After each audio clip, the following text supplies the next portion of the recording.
when I finish a shoot, I will come home and I will dump the footage, and if it's early enough, I'll probably even start doing a little bit of editing. Brett Mauser and Not So Sane Entertainment wrapped production on Serial Rabbit 7 in the middle of August 2023. And just a week later, they were ready to screen the film for cast and crew. But how did they get it done so fast? Well, Brett takes us into the editing room to teach us a few editing and post-production tips. And if you see me between the hours of 9 to 5, I'm a dead man walking, barely alive. I use Premiere. I have Adobe Creative Cloud. I first started working on Final Cut. Loved Final Cut, and then Final Cut became Final Cut X. Loathed it, hated it with a passion. Felt like I had no other choice than to go to Premiere, and Premiere had changed so much that it was basically just like Final Cut that I loved. So now I'm on Premiere. It integrates so well with Photoshop and Illustrator and After Effects that it's just a great suite. Otherwise, if you don't want to pay that, you can always go with DaVinci. DaVinci's free. They have a free version of it, and then you can also pay the studio version, which is I think $300, and you own that, and that's a good system. But I still like the timeline and the workflow of Premiere better. Now, when you read Classroom in a Books or something like that, you'll see all sorts of different ways to import and create new projects. When you open up Premiere, they want you to import all your footage right away. I don't do any of that stuff. I just grab, create a new project, throw it somewhere that I know that it's going to be. In this case, I'll just call it Untitled 2, and then I create it. There's so many things like libraries I close, markers I close, media browser I close. I just have basically my project window. Sometimes I have my audio panel up, but most often I don't. But I want as much real estate on my timeline as possible. And then up in the upper left-hand corner, I've got my project window, effects tab, effect controls, audio mixer, and my Lumetri scopes. And that's pretty much it that I've got in this little box, and I'll just flip back and forth between those. And this is where I'll import. I'll just import directly from my Finder window. And in this particular case, I've got SR7 clips. I'm just going to drag and drop it into my window there. And then they'll tell you to click into your source monitor and then edit from there by going along. Hello, Rabbit. And then, let's see, the rabbit's going to wander in, create your in mark, put your mark in. Hello, Rabbit. Mark out, and then drag the clip down to your timeline. And then do that as you go along. Da, da, da, da, da, da. In, out, drag down. In, out, drag down. Well, yeah, that's so much time wasted. I don't like doing that. So I just drag my whole damn clip and I drop them on the timeline. So I've got my long shot, my medium shot of Lucifer, and my medium shot of the rabbit. So what I'm going to do is, I know that my style of editing, typically, unless there's something that I really want to use in the long shot, typically I only have my opening shot and my closing shot as my long shots. So I'm going to just start by going... Hear the action, shrink that timeline. Hello, Rabbit. And I like cutting on the action, which everybody should do. So I'm going to find, as the rabbit's turning around, split that clip and then continue playing. But I know that I'm only going to use the ending of this shot. Again, cutting on the action as the rabbit is leaning in. Stretch that clip down. Play it out, and exits, and then trim that clip to that. So I'm going to leave that completely as it is. I'm not going to move them closer together or anything like that. I'm just going to now take my medium shot of Lucifer and move the video up one and the audio down one. And I'm going to start the same thing. Rabbit skips along, Lucifer comes out. Hello, Rabbit. Turns around. And trim it down to his first line. Now, on the audio timeline, I can see his dialogue and when he's talking because of the waveform. I think we should have a talk. Split that, move it along. Pause it right before I see he's about to talk. Trim Are you that. sure about that? Maybe you're going about this the wrong way. Split it. For the rabbit's going to have a response in there. People, they're called influencers because they influence people. Split it. Yes, but you can use that influence to spread your message. Split it. Lead by, Back it up using your arrow key. lead by example. Be a better person. Be a hero, Leo. Be a hero, Leo. Split it. If you want to be. Split it. Save these. Now that's a continued line. He just forgot his line, and you can hear Joey bumping it. So I know that I'm going to want this clip to go right into this one, but I'll be able to cover that up with the medium shot of the rabbit. So I'm going to scoot that down so that it is one fluid line. If you want to be. Save these people, Leo. Be the good you want to be. And then I can just cut out Joey's feeding him the line in a minute. So now I just went through Lucifer's lines, and now I'm going to do the same thing with the rabbit's lines, but I'm going to move it up to the third line, the video up to the third line, and the audio down to the third line. Scoot along and find where he's turning around so I can cut on the action, trim that, Hello, Rabbit. split it, have his wave, split it, I think we should have a talk. trim it just like I did Lucifer.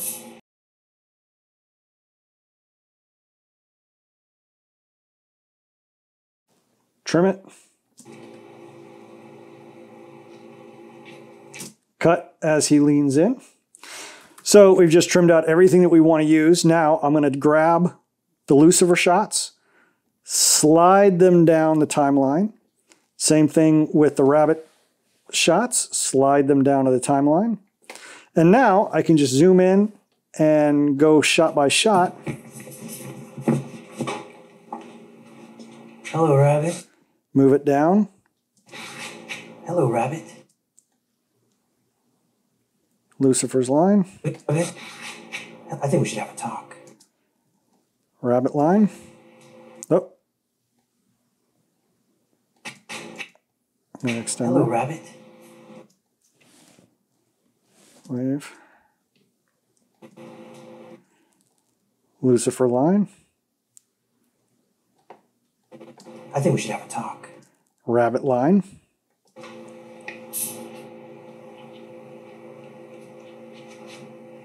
Oh, Lucifer are you sure line. about that?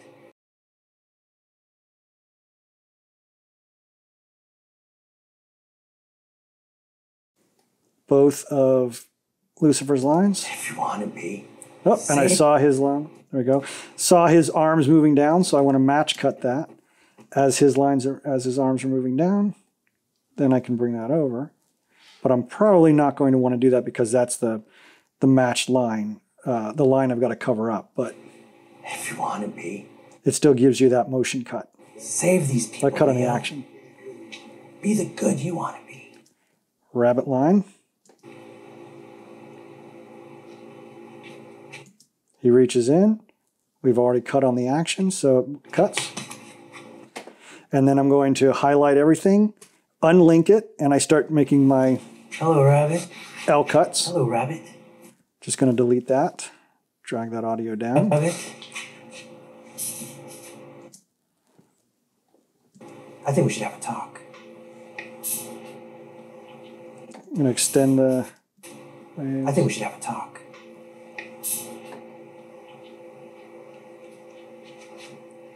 Oh, are you sure about that? Make a little bit of a J Are cut. you sure about that? Maybe you're going. Give an L Maybe cut. you're going about this the wrong way. Just making my L and my J cuts to make it a little bit smoother. These people. L cut, J cut. These L people. cut. They're called influencers because they influence people. Influence people. Yes. Yes. But you can use that influence to spread your message. Influence to spread your... Sometimes I like to create that L cut, especially when he's pointing at somebody, or if he's like saying you, if he's saying you, cut to him. Like he's influence to spread your message. Your message, cut to him. Lead by example. Be a better person. Be a hero, Leo. Be a hero, Leo. If you want to be, save these. See, there's that cut now, because I had to trim his lines closer. So I'm going to delete that first clip and just extend the rabbits. If you want to be, save these people, Leo. Be the good you want to be.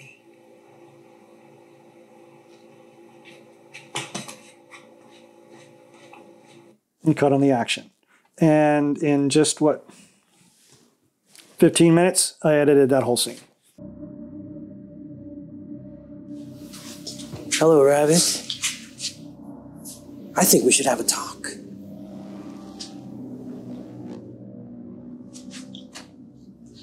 Are you sure about that? Maybe you're going about this the wrong way. These people, they're called influencers because they influence people. Yes. You can use that influence to spread your message. Lead by example. Be a better person. Be a hero, Leo. If you want to be, save these people, Leo. Be the good you want to be.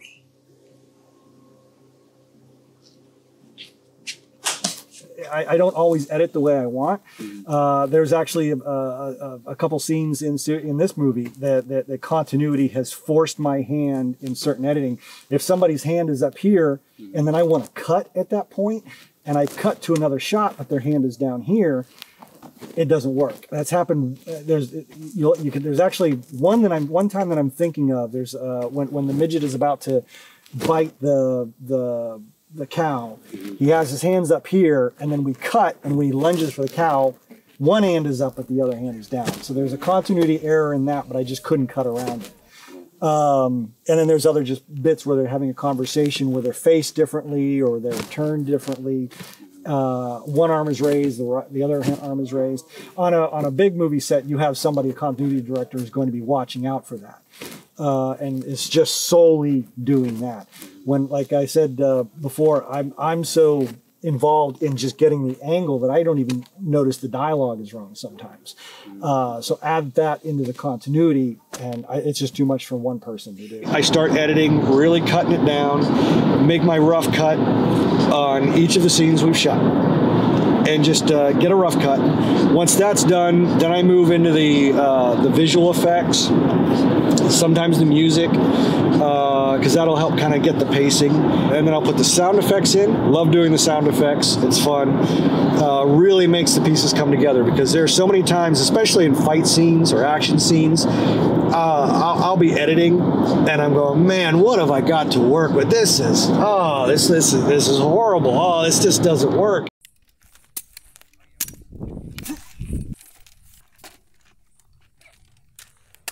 Cut. Good. Action. 1, 2,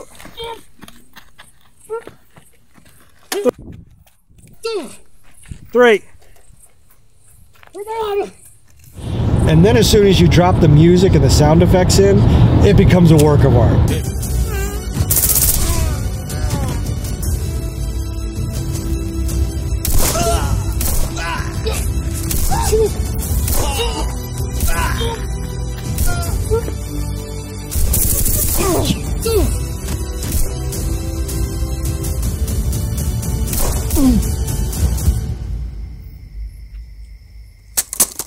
Then I do all my leveling, making sure that everything sounds right, and then we're good to go, and then I'm ready for the next shoot. So usually, if I have a shoot on a Saturday and Sunday, by the following Saturday and Sunday, I've edited everything that we shot the previous weekend.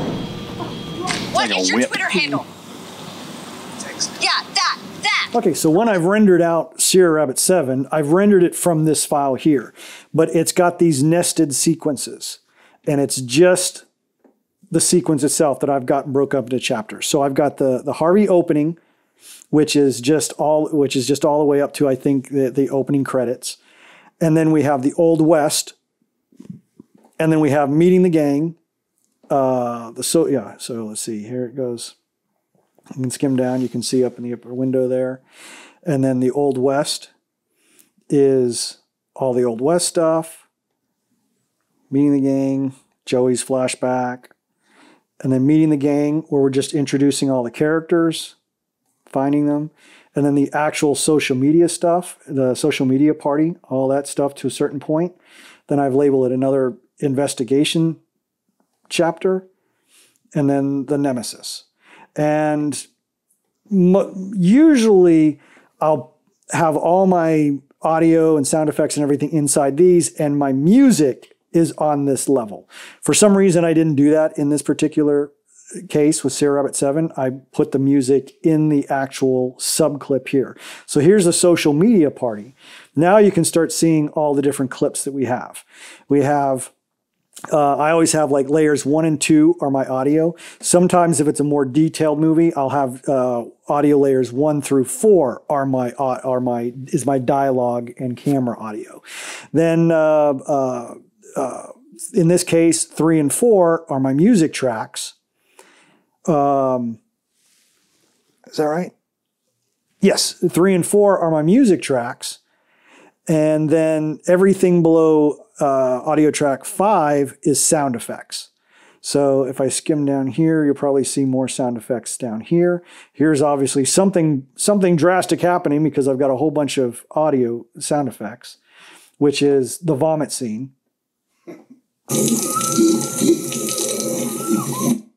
So there's all that going on. Something else going on down on this one. Oh, this is the summoning scene, so there's going to be a lot of audio there. A lot of moos. And then probably not a whole lot there. Yeah, and then down here, what do we got? Connie getting cut. We've got a whole bunch of audio sound effects down here with our music track and our audio track here. But as a whole, this is what it looks like. I will, when having an After Effects file, I'll have my regular clip right here. This is just the standard clip, and I've edited it. But when I'm ready to do my special effects, I'll right-click on it and replace with After Effects composition. But I always duplicate that layer first, and then I'll do it so that I've got my original video down here. So that if something ever happens to that project file, it gets corrupted or whatever, I don't have to go back and re-edit and find that video file. I can just start over from scratch with that video there. When I first got After Effects way back in like early 2000s, you had to buy the software, and it was like $1,500. Well, I bought a copy for like $300 off of eBay, and I opened it up, and I looked at it and said, "Oh, this is like Premiere, or this is like Final Cut. It'll be easy." No. And it's not very intuitive. You're not going to have any clue how to work After Effects. So I gave up after a day of trying to figure out what the hell to do. So I didn't touch it for years. And then I got Creative Cloud, and that came bundled with After Effects. So I said, okay, I got to figure out how to use After Effects. And I discovered VideoCopilot.net, and it was such a great tutorial, took me step by step, and I learned that program backwards and forwards because of those tutorials. Now, to my detriment, it did lead to us creating The Benders, the movie The Benders, which was basically just our special effects movie. And it was all about the special effects, and I made it all, I wrote the whole movie on what around the visual effects that I wanted to do, rather than character development and all that. So that was a negative to that. But that was my start of really using and utilizing online tutorials. Know what you're capable of and know what you can do, so that when you're on set, you can think ahead, and you know what tools you'll have at your disposal inside of post, and then you can use that on set. If you're not good at motion tracking, if you don't like how motion tracking turns out, or it can be a pain in the butt, or it's going to be too complicated of a shoot, realize, oh, but I can add camera shake in post. So then you can put it on a tripod, or mount it somewhere, and then you can then add the motion, the camera motion in post. So it's knowing your tools ahead of time, and knowing editing before you shoot, and in that way that allows you to better adjust the way that you shoot on set. Next week, Brett shows you the equipment he used to shoot his $2,500 film.